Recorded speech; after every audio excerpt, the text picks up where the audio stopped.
Donc bonjour à tous, je me joins à Jocelyne pour vous remercier pour l'invitation, pour nous avoir donné l'occasion de vous présenter nos travaux. Et du coup, moi je vais vous parler de ce qu'on fait dans la suite de ce qu'a présenté Jocelyne à l'heure du renouveau et de l'explosion de l'IA, l'intelligence artificielle. Et ce renouveau de l'intelligence artificielle nous a permis de revisiter les problèmes que Jocelyne nous a présentés en termes de segmentation automatique des images, en termes de recalage d'images et en termes de navigation des biopsies de la prostate. Donc vous avez un exemple ici d'abord sur les travaux qui existent sur la segmentation automatique des images. Ça peut être des segmentations automatiques dans des volumes IRM. Vous en avez un exemple à droite. C'est des collègues qui ont justement proposé des méthodes automatiques basées réseau de neurones pour aller segmenter automatiquement dans les images IRM les contours de la prostate. Et on peut également faire des réseaux de neurones pour aller prédire les modèles statistiques de forme de la prostate que Jocelyne vous a présenté dans le transparent précédent. On mène également des travaux avec un jeune collègue de l'équipe, Clément Bétonne, avec qui on travaille avec Jocelyne, qui a proposé des modèles pour aller segmenter des images ultrasonores pour aller faire justement des contouring de la prostate dans ces imageries.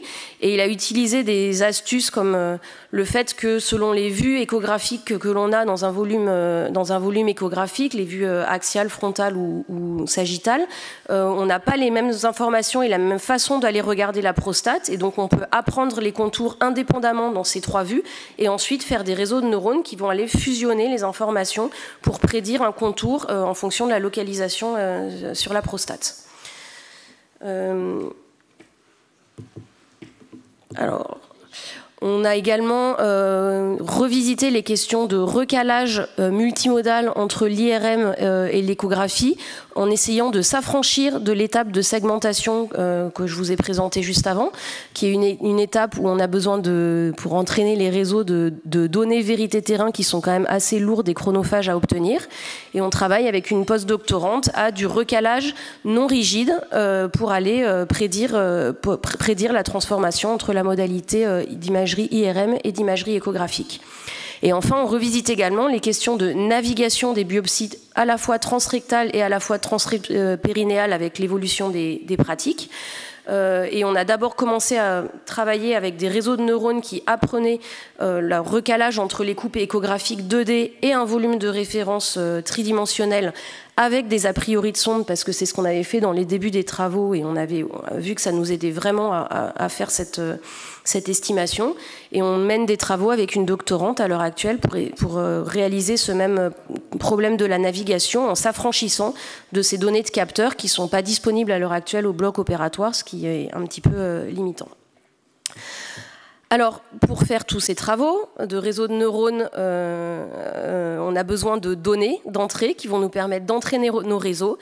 Et grâce aux travaux qui ont été menés par Jocelyne Trocaz, qui ont été transférés en clinique grâce à des partenariats industriels et grâce à l'implication forte de partenaires cliniques, on a le luxe d'avoir des années de données annotées de patients.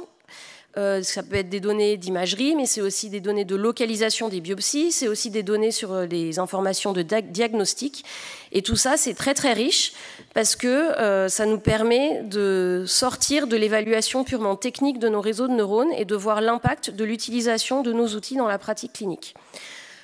Et on s'intéresse notamment à ça dans le cadre d'une collaboration avec Pierre Moser à la Pitié-Salpêtrière et dans l'encadrement d'une thèse de sciences du docteur Louis L'Enfant, qui est un urologue à la Pitié-Salpêtrière, où on étudie l'impact de l'utilisation d'un système de navigation de biopsie dans sa pratique clinique. Et je vais vous donner quelques exemples des travaux qu'il a déjà réalisés. D'une part, on a regardé l'impact de la qualité des segmentations que l'outil logiciel fournissait sur la détection des cancers. On a pu bénéficier d'une cohorte significative avec plus de 1700 cas, ce qui correspond à plus de 5500 biopsies ciblées. Et il a pu démontrer que si on comparait le volume segmenté normalisé, le volume segmenté sous IRM avec le volume segmenté sous l'imagerie échographique, et que la différence de volume était supérieure à 10%, ça avait un impact sur la détection des cancers significatifs. On s'est également intéressé à la courbe d'apprentissage du logiciel de fusion de données. Et sur la même cohorte, qui avait été réalisée par 14 opérateurs avec plus de 50 biopsies réalisées chacun, on a pu avoir accès au fichier log du temps passé à différentes étapes d'utilisation du logiciel de navigation. Et ça nous a permis de voir que les utilisateurs atteignaient un plateau après 40 cas pour la segmentation des imageries échographiques et après 50 cas pour la procédure complète de biopsie ciblée. Donc vraiment, l'idée ici, c'était de voir l'impact en clinique de l'utilisation des outils développés par Jocelyne et par les collègues. On continue la thèse du docteur Louis L'Enfant et une question qui nous semble très importante à se poser à l'heure actuelle quand on utilise des réseaux de neurones par apprentissage supervisé, c'est la qualité de la vérité de terrain qu'on utilise pour entraîner nos modèles. Donc on a besoin de cette vérité-là, terrain-là. Le classique pour obtenir cette vérité-là, terrain, c'est de demander à des experts d'aller segmenter manuellement les données. Donc dès qu'on va parler de données volumétriques, dès qu'on va parler de grosses quantités de données, on sait tous que c'est un travail titanesque. Et du coup, on se pose la question de savoir si c'est le meilleur gold standard et s'il y a éventuellement d'autres approches pour faire cette chose-là. Et c'est un travail en cours qu'on mène avec Louis. On est en train de faire une étude sur 100 prostates où il a demandé à 4 opérateurs experts de 3 centres différents d'aller segmenter des prostates selon différentes méthodes. Donc, je ne vais pas rentrer dans les détails, mais vous en avez une illustration ici.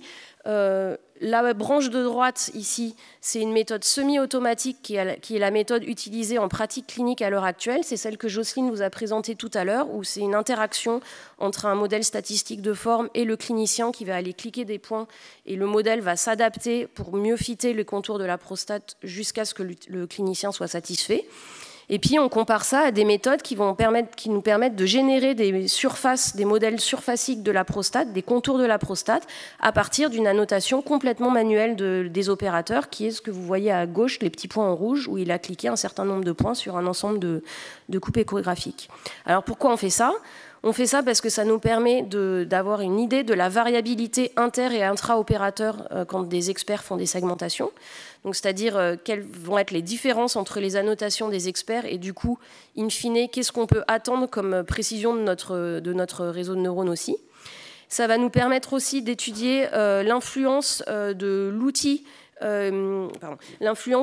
qui est utilisé pour aller générer des contours de la prostate sur les résultats de la segmentation.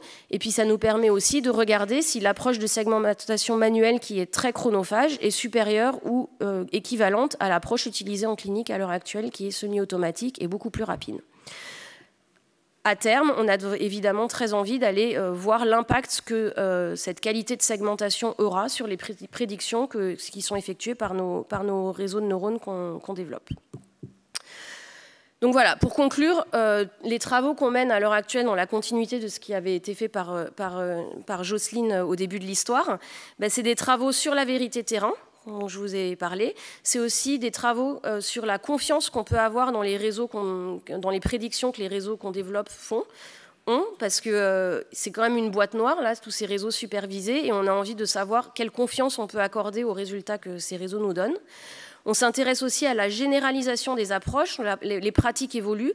On passe de l'ultrason transrectal à de l'ultrason transpérinéal pour les biopsies de prostate et on veut vraiment que nos approches soient généralisables à de nouvelles modalités d'imagerie.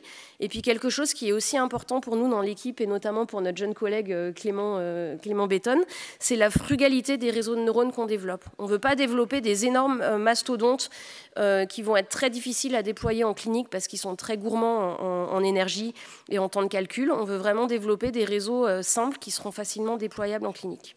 Donc voilà, on espère vous avoir convaincu juste que ces outils de GMCAO, pour aller des outils de GMCAO aux données et à l'analyse des pratiques, et la collaboration entre les chercheurs, les cliniciens, les industriels est indispensable. Et on croit vraiment dans cette fertilisation croisée des domaines qui permet vraiment d'aller vers un impact clinique qu'on démontre. Voilà, merci de votre attention. Et on est là pour vos questions.